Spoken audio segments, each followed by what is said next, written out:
Messieurs, dames, bonjour et bienvenue à notre revue des réseaux sociaux de ce 27 mars 2022, axée principalement sur le retour à la terre, développement de l'agriculture au Niger. Débutons avec le poste de M. Mamalaoul Moussi Bagoudou qui dit ceci. L'une des questions clés à laquelle il faut trouver une réponse acceptable si l'on souhaite promouvoir le développement de l'agriculture au Niger est celle de savoir comment attirer les jeunes vers les activités agricoles qui, le moins que l'on puisse dire, présentent encore à leurs yeux une image peu attractive.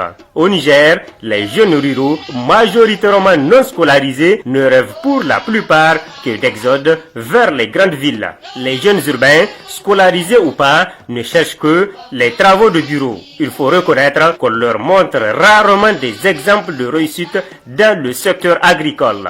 Des hommes nigériens qui, par la production ou la transformation agricole, ont pris l'ascenseur social. Quant à l'internaute Suleiman Madé, lui, il nous fait découvrir un échange qu'il a fait avec un ami à lui. Découvrons ensemble. Quelqu'un m'a dit, tu fais trop de bruit sur l'entrepreneuriat alors qu'on ne voit pas ce que tu fais exactement. Ma réponse, mes clients savent ce que je fais. Lui, comment ça? Moi, primo, je fais tout ce qui me rapporte de l'argent. Secondo, je ne crie pas et je n'ai pas peur d'investir mon argent dans n'importe quel business. Lui, ah bon? Moi, oui, je vends les pièces détachées. Alors, qu'est-ce que tu me conseilles comme activité génératrice de revenus? Moi, investis dans l'agriculture ou la chaîne de valeur, l'élevage, l'aviculture ou la pisciculture. Arrêtons d'intellectualiser l'entrepreneuriat. Bon courage à tous ceux ou celles qui se battent dignement pour gagner leur vie. Karamoukela, lui, c'est à l'intention de M. Abdou Pagoui qu'il a adressé son poste. Suivant. Abdou Pagoui, j'ai pris l'initiative de m'investir dans l'agriculture après un séjour de 3 ans à Agadez, de 2005 à 2008, en tant que responsable de suivi-évaluation dans un projet qui couvre toutes les communes de la région. J'ai eu la chance de visiter et à passer des jours à plusieurs fois dans chacune des communes de la région. J'ai été particulièrement émerveillé par l'ingéniosité et le courage des populations des zones agricoles de Dabaga, Tabelot, y compris les 13 villages du mont Bagazam, Namas, Timia, Iferouane, jusqu'au oasis de Bilma. J'avais vu les conditions dans lesquelles ces braves tamasheks d'Agadez exploitent la terre pour produire de l'ail, la pomme de terre, l'oignon, les argumes, oranges, tangelo, mandarines, etc. Et à chaque fois que je regarde notre environnement du Boboy, où on a l'eau à moins de 1 mètre, partout pour la plupart, on a la terre plane, partout et malheureusement, on ne fait rien d'extraordinaire. Les populations de ces zones d'Agadez creusent souvent entre 20 à 80 mètres les cas du mont Bagazam pour produire entre des collines où ils trouvent des petits lopins de terre. Avec la volonté, rien n'est impossible. Chapeau à eux, car tous les tamasheks ne sont pas fainéants. Seuls ceux qui ont vécu à milieu Sorail sont fainéants et ne sont pas entreprenants du tout. De mon retour d'Agadez, j'ai initié une petite exploitation de riz et tout mon village en parlait et ma famille était mal à l'aise. On pensait que j'étais atteint de la folie, sinon personne ne comprenait pourquoi, après avoir fait des longues études, selon leur expression, avoir travaillé dans des projets et que je gagnais bien ma petite vie, je venais me lancer dans la mer de la terre. Ils font semblant de refuser que non seulement je suis agronome,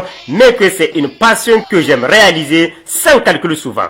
Je fermais mes yeux sur tous les commentaires et je refusais même de prendre l'avis de tous ceux qui s'est déplacés pour me dissuader à abandonner la terre. À la première expérience en 2009, j'avais eu 15 sacs de riz. À la deuxième année, j'avais récolté 75 sacs, puis 103 et paf, 211 sacs paddy à la 4e année. Étant à l'Assemblée, je continue autant que je peux l'activité sans interruption. Et chaque année, j'augmente ma superficie et ma production s'améliore jusqu'à 300 sacs paddy. Mais déjà au bout de 3 premières années, les gens ont commencé à me copier dans les vallées car les terres dunaires sont lessivées et ne produisent plus faute de fumier organique. Mon cas de folie devient une école heureusement. Et c'est seulement ça mon plus gros gain dans cette affaire, car les gens ont fini par comprendre que l'on peut bien vivre de l'agriculture au Niger. Bref, je peux faire une pèse sur cette affaire, mais c'est juste pour témoigner d'une part la bravoure de ces gens d'Agadez, les mentalités de nos communautés vis-à-vis de l'agriculture et surtout notre mauvaise politique agricole qui n'encourage pas à s'y investir, conclut Karamunkela. Poursuivons notre revue de réseaux sociaux avec ce post Kabeg, gouvernement qui dit ceci. Retour à la terre, au Niger, le secteur agricole représente environ 34% du PIB et emploie presque 80% de la population active, essentiellement sous forme d'agriculture de subsistance.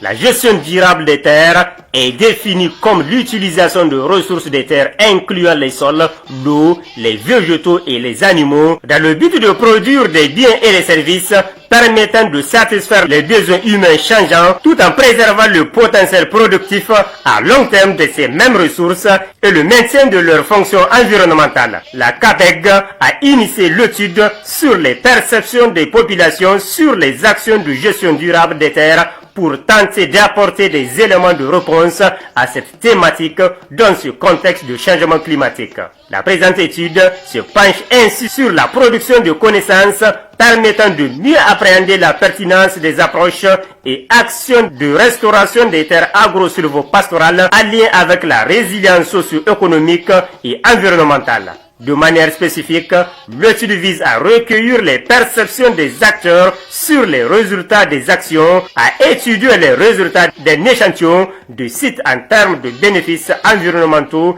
et socio-économiques et à proposer des recommandations de politique publique en la matière. Terminons cette revue de réseaux sociaux avec ce conseil de l'agripreneur Loïc Kamois sur les 5 erreurs à éviter absolument quand on se lance dans l'agriculture. Au revoir et à la prochaine, Inch'Allah. Certaines parmi ces erreurs, je les ai commises, donc je vous les communique pour qu'à votre tour, vous puissiez les éviter. La première erreur, quand vous vous lancez dans l'agriculture, c'est d'éviter de commencer grand. Certains, peut-être parce qu'ils ont beaucoup de moyens ou pour toute autre raison, commencent les cultures avec 50, 100 hectares. D'autres, quand ils sont au niveau de l'élevage, peuvent commencer les poulets, par exemple, avec 5 000 ou 10 000. Ça, c'est une mauvaise façon de faire. Moi, je vous conseille, si vous voulez commencer une culture, de commencer sur 1 hectare afin d'optimiser déjà la production sur 1 hectare. Parce que ça ne sert à rien d'avoir 50 hectares alors que vous êtes moins productif que celui qui fait 1 hectare. Au niveau des poulets, c'est pareil. Donc, vous pouvez avoir 10 000 poulets, mais celui qui a 500 poulets optimise sa production et il est plus productif que vous. Donc, la deuxième erreur que les gens commettent quand ils se lancent dans le business de l'agriculture, c'est de compter sur le gouvernement. Moi, je pense que l'agriculture que nous faisons, c'est d'abord un business à but lucratif. Donc, si le business réussit, nous sommes les premiers gagnants. Donc, nous n'avons pas forcément besoin de compter sur le gouvernement. Une autre chose aussi, c'est la lenteur au niveau des procédures. Vous pouvez engager une procédure d'accompagnement ou de financement au niveau du gouvernement.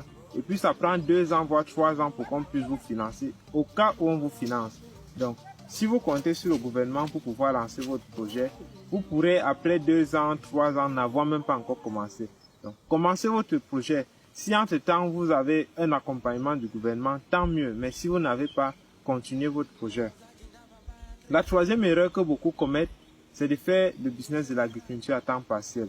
Certains se disent qu'il suffit de rester gaillardement dans leur bureau climatisé en ville et puis d'envoyer de l'argent pour qu'on puisse les faire de l'agriculture. Pour faire l'agriculture, il faut être présent au quotidien. La quatrième erreur que beaucoup de gens commettent, c'est qu'au départ, ils font plusieurs cultures au même moment. Donc, certains que j'ai rencontrés se vantant de faire en même temps les plantains, le poivron, le gombo, le piment, le maïs. Mais moi je dis, pour être efficace, il faut se spécialiser, surtout au départ, dans un seul domaine. Parce que quand vous commencez votre business, déjà les moyens sont limités, les ressources même sont très limitées. Donc, si vous voulez disperser ces ressources-là sur des cultures que vous ne maîtrisez pas, le business devient encore plus risqué. Donc, allouez ces ressources-là de manière efficace sur une culture et rassurez-vous que vous maîtrisez cette culture-là avant de pouvoir passer à une autre culture. Enfin, maintenant, l'erreur que d'autres gens commettent aussi lorsqu'ils veulent se lancer dans l'agriculture, c'est de confier leur projet à un ami ou à un membre de la famille. Ça, c'est quelque chose que les gars de la diaspora aiment bien faire. Mais le piège ici, c'est que comme je vous dis, quand vous commencez un projet agricole, c'est un peu comme quand vous venez de donner naissance à un enfant. Vous ne pouvez pas confier votre bébé de 2 jours ou de 2 mois à un membre de la famille. Donc, il faut que vous-même vous soyez là pour suivre votre projet. Vous êtes le seul qui avait la vision de ce projet et vous êtes le seul qui connaissait comment est-ce que vous allez mener ce projet à bon. Et il faut absolument que vous soyez là au début. Un autre piège aussi de cette erreur, c'est que vous risquez de vous faire escroquer par les membres de vos familles ou par vos amis. Beaucoup de nous connaissent des gens qui ont eu à donner de l'argent en finançant des projets qui reviennent 1 an, voire 2 ans après et qui se rendent compte que le projet n'a même pas encore bougé d'un mois. Donc, pour éviter cela, au début, vous devez être présent et vous rassurer que votre projet décolle comme il le faut, afin de ne pas pouvoir vous retrouver en larmes après. Donc, merci d'avoir écouté cette vidéo. J'espère que vous avez apprécié. Si vous avez aimé, n'oubliez pas de cliquer en bas, commenter aussi et partager pour vos amis qui veulent s'investir dans l'agriculture.